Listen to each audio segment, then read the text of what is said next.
കഴിഞ്ഞ ആഴ്ച ഒ പിയിൽ ഒരമ്മ മോനെയും കുട്ടി വന്നിരുന്നു.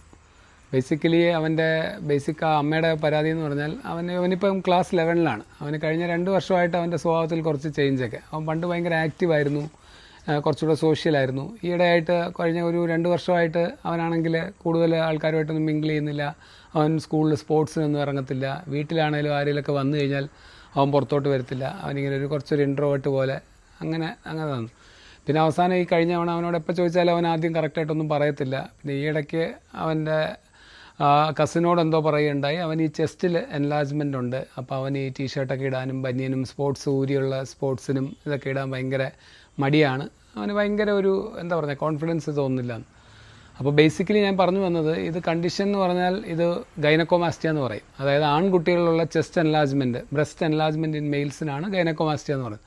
അപ്പം നമ്മൾ കാണുന്നതിൽ ഒരു 90% ആൾക്കാർക്കും ഇത് ഫിസിയോളജിക്കലാണ്. അതായത് പ്യൂബർട്ടി അല്ലെ ടീനേജ് സമയമുണ്ടല്ലോ, സാധാരണ ആൺകുട്ടികൾക്ക് ഈ വളർച്ച തുടങ്ങുന്ന ഒരു ഏജ്, അതായത് 12-13 വയസ്സ് തൊട്ടുള്ള ആ ഒരു പ്രായത്തിൽ പെട്ടെന്നുള്ള ഗ്രോത്ത് സ്പേർട്ടൊക്കെ വരുന്ന ഒരു ഏജ് ഗ്രൂപ്പാണ്. ആ ഏജ് ഗ്രൂപ്പിൽ കുറേ കുട്ടികൾക്കും ഇങ്ങനെ സാധാരണ കുറച്ചൊരു ബ്രസ്റ്റ് എൻലാർജ്മെൻറ്റ് കാണാറുണ്ട്. ബേസിക്കലി ടെസ്റ്റോസ്റ്ററോൺ ഈസ്ട്രജൻ്റെ ഇംബാലൻസ് ബോഡിയിൽ സംഭവിക്കുന്നതുകൊണ്ടാണ് ഇങ്ങനെ ആ പീരീഡിൽ ഉണ്ടാവുന്നത്.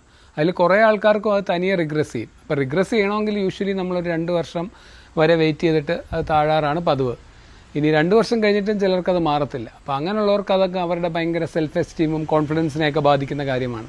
കുട്ടികളങ്ങ് ഭയങ്കരമായിട്ട് അഷെയിംഡ് ആവും. അപ്പോൾ അവർ ഈ സ്പോർട്സിനൊന്നും ഇറങ്ങത്തില്ല, അവർ സ്റ്റഡീസിലൊക്കെ കുറച്ച് വീക്കാവും, ഇങ്ങനെയൊക്കെ കാണാറുണ്ട്. അപ്പോൾ ഇത് ബേസിക്കലി ഇത് വേറെ ഒരു പത്തോളജിക്കൽ പ്രോബ്ലമായിട്ട് കാണുന്ന കണ്ടീഷൻസ് വളരെ കുറവാണ്. പിന്നെ റെയറായിട്ടാണ് നമ്മൾ പത്തോളജിക്കലായിട്ട് ഗൈനക്കോമാസ്റ്റിയ കാണുന്നത്. അതായത് ചില മരുന്നിൻ്റെ പാർശ്വഫലങ്ങളായിട്ട്, പിന്നെ രണ്ടാമത് ചില ലിവർ ഫെയിലിയർ, അല്ല ചില ഹോർമോണൽ, ചില ഹൈപ്പോകൊണാഡിസം എന്നൊക്കെ പറഞ്ഞുള്ള ചില അസുഖങ്ങൾ, പിന്നെ ടെസ്റ്റിക്കുലർ ട്യൂമേഴ്സ്, ഇതൊക്കെ വളരെ അപൂർവമായ അങ്ങനത്തെ കാരണങ്ങൾ കൊണ്ട് ഗൈനക്കോമാസ്റ്റിയ വരും. നമ്മൾ കാണുന്ന 90% ഗൈനക്കോമാസ്റ്റിയും ഈ പ്യൂബർട്ടൽ അല്ലെങ്കിൽ ഫിസിയോളജിക്കൽ ഗൈനക്കോമാസ്റ്റിയാണ്. ഇതുകൊണ്ട് വേറെ പേടിക്കാനൊന്നുമില്ല. സാധാരണ അതുകൊണ്ട് ആ മുഴ കൊണ്ട് വേറെ ക്യാൻസർ വരുമോ വേറെ കുഴപ്പങ്ങളോ ഒന്നും വരില്ല. പക്ഷേ അവരുടെ സെൽഫ് എസ്റ്റീമും കോൺഫിഡൻസും ബൂസ്റ്റ് ചെയ്യുന്ന ഇതിന് സർജറി ചെയ്യേണ്ടി വരിക. അപ്പം നമ്മൾ കൂടുതലും പ്ലാസ്റ്റിക് സർജറി എന്താണ് ചെയ്യുന്നത്? മിനിമലി ഇൻവേസീവായിട്ട്, അതായത് കീ ഹോളായിട്ട് ലൈപ്പോസെക്ഷനും പിന്നെ ആ ഗ്ലാൻഡും വളരെ ചെറിയ ഹോളിട്ട് ഗ്ലാൻഡ് നീക്കം ചെയ്യുന്ന പ്രൊസീജിയറാണ് ലൈപ്പോ അഡിനെക്ടമി, അതായത് ലൈപ്പോസെക്ഷൻ പ്ലസ് ഗ്ലാൻഡ് റിമൂവൽ എന്ന് പറഞ്ഞ സർജറി. Thank you.